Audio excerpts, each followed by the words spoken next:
औरत के दुपट्टे का अजाब। आप सल्लल्लाहु अलैहि वसल्लम ने फरमाया, जब मुझे मिराज पर ले जाया गया तो मैंने देखा कि मेरी उम्मत की बहुत सी औरतें सख्त अजाब में मुब्तला थीं। उनके सर के बाल जहन्नुम की दीवारों से बंधे हुए थे। ये वो औरतें थीं जो अपने सर के बाल दूसरे मर्दों से नहीं छुपाती थी।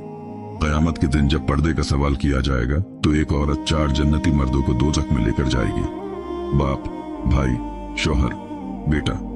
अस्तगफिरुल्लाह, आपके पास ये पैगाम अमानत है। अमानत के तौर पर सबको शेयर करें।